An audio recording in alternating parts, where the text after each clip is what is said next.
మీకు ఖచ్చితంగా గోచర రీత్యా జరగబోయేది ఇది. ఈ రోజు రాత్రిలోపు ఒక పెద్ద మనిషితో వీరికి గొడవ జరుగుతుంది. ఆ యొక్క గొడవ ముదిరి పాకాన పడుతుంది. ఏం జరగబోతుంది, ఎటువంటి ఫలితాలు కలగబోతున్నాయి అనే అన్ని వివరాలు వీడియోలో చూసి తెలుసుకుందాము. వీడియో మీకు నచ్చితే తప్పకుండా ఒక చిన్న లైక్ అయితే చేసి మమ్మల్ని సపోర్ట్ చేయండి. ఇక ఆలస్యం లేకుండా వీడియోలోకి వచ్చేద్దాం. పోలేరమ్మ తల్లి జ్యోతిషాలయం. మీరు ఎక్కడెక్కడో జ్యోతిష్యం చెప్పించుకొని నిరాశ చెంది ఉన్నారా? అయితే ఒక్కసారి గురువు గారికి ఫోన్ కాల్ చేయండి. దూర ప్రాంతాల్లో ఉన్న వారికి ఒకే ఒక్క ఫోన్ ద్వారా వెంటనే పరిష్కారం చెప్పబడును. మీ ముఖము, ఫోటో, చేయి, పేరు, వయస్సు, గోత్రం వాట్సాప్ చేయండి. ప్రేమ, పెళ్లి, ఉద్యోగం, రాజకీయం, విదేశీ ప్రయాణం, ధనం నిలకడ లేకపోవడం, భార్యాభర్తల మధ్య గొడవలు, ఆస్తి తగాదాలు, అప్పుల బాధలు, స్త్రీ పురుషులకు పర్సనల్ గా ఎలాంటి సమస్యలున్నా పరిష్కారం చూపబడును. గురూజీ రామరాజు గారు. Phone number 9701875833. ఈ రోజున ఈ రాశి వారికి ఒక పెద్ద మనిషితో గొడవ తప్పదు. మీరు చెప్పిన మాటలు తప్పుడు భావనకు దారి తీయొచ్చు. ఒక ఫైలు లేదా ఆలస్య సమాచారం లేదా సమాచార లోపం వల్ల మీ పైన గట్టిగా మాటలు పుట్టుకురావచ్చు. మీ యొక్క బాస్ మీ మాటలకు చాలా వరకు కూడా కోపాన్ని ప్రదర్శించొచ్చు. మీరు మౌనంగా ఉండలేని పరిస్థితి కానీ, మాట్లాడితే అదుపు తప్పే పరిస్థితి కానీ ఉండొచ్చు. ఇక హఠాత్తుగా ఇంట్లో పెద్దవారితో అభిప్రాయ భేదాలు రావచ్చు. పాత విషయాన్ని తీసుకొచ్చి ఒక పెద్ద మనిషి మీ మీద అసంతృప్తి రగల్చొచ్చు.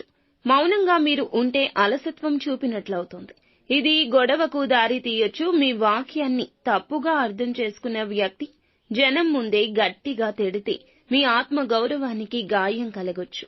మీకు తెలిసిన ఒక పెద్ద సామాజిక స్థాయి వ్యక్తితో ఫోన్ కాల్ లేదా మెసేజ్ ద్వారా అపార్థం కూడా తలెత్తొచ్చు. ఇక శత్రుగ్రహంగా ఉన్నటువంటి కుజుడు మిష్ట స్థితిలో ఉండడం వల్ల మీ మాటలపై నియంత్రణ కోల్పోతారు. మీరు అంతగా తప్పు చేయకపోయినా సరే దోషం మీకే అనిపించేలా వాతావరణం ఉంటుంది. కొంతకాలంగా సహించుకుంటూ వచ్చిన ఒక సమస్య ఈ రోజున బలంగా బహిరంగమయ్యే ఈ గ్రహ ప్రభావం మీకు చూపిస్తుంది. అలాగే ఇక పరువు, నష్టము, ఇతరుల ముందు మీ మాట తక్కువ అవుతుంది. ఈ రోజు ఆర్థిక సమస్యలు మీపై అనుచితంగా నిందను మోపితే ఉద్యోగ భద్రత, ఆదాయ మార్గం భద్రతకు ముప్పు కలగవచ్చు. సంబంధాలు విరోధం కావచ్చు. పెద్దవారి మనసు విరగడం వల్ల కుటుంబ శాంతిని కోల్పోవచ్చు. ఈ రోజు ఖచ్చితంగా తప్పులో ఉండకపోయినా సరే ఎదుటి వారికి తప్పుగానే కనిపిస్తుంది. మాట్లాడొద్దు. సమాధానం చెప్పే ముందు ఖచ్చితంగా ఆలోచించి చెప్పండి. 10 క్షణాలు ఆగండి. పరిష్కారం దక్కాలంటే మౌనం ఒక్కటే ఆయుధం. సోషల్ మీడియా మెసేజ్ల్లో స్పందించేటప్పుడు 1కి 2-3 సార్లు ఖచ్చితంగా చదివి దానికి రిప్లై ఇవ్వండి. ఈ రోజు ఒక పెద్ద ఇబ్బందిలోనే మీరు చిక్కుకోవచ్చు. కావున మౌనంగా జరిగేదాన్ని గమనిస్తూ ఉండమని చెప్పడం జరుగుతుంది. నిత్యం శివారాధన తప్పనిసరిగా చేసుకోండి. ఓం అంగారకాయ నమః అనే మంత్రాన్ని 27 సార్లు జపించండి. రాత్రి సమయంలో 8 గంటలు తరువాత మీ దగ్గర ఉన్న శివుని ఫోటో ముంగిట దీపం వెలిగించండి. ఈ రోజున పసుపు రంగు దుస్తులు ధరించడం మీకు అన్ని విధాలా క్షేమకరము, లాభదాయకము. అలాగే వృద్ధులు లేదా పెద్దవారి దగ్గర ఈ రోజున మీకు చిన్న సహాయం అందొచ్చు. ఈ రోజు రాత్రి 7:30 నుండి 9 గంటల మధ్య ఒక గొడవ జరిగే అవకాశం ఉంటుంది.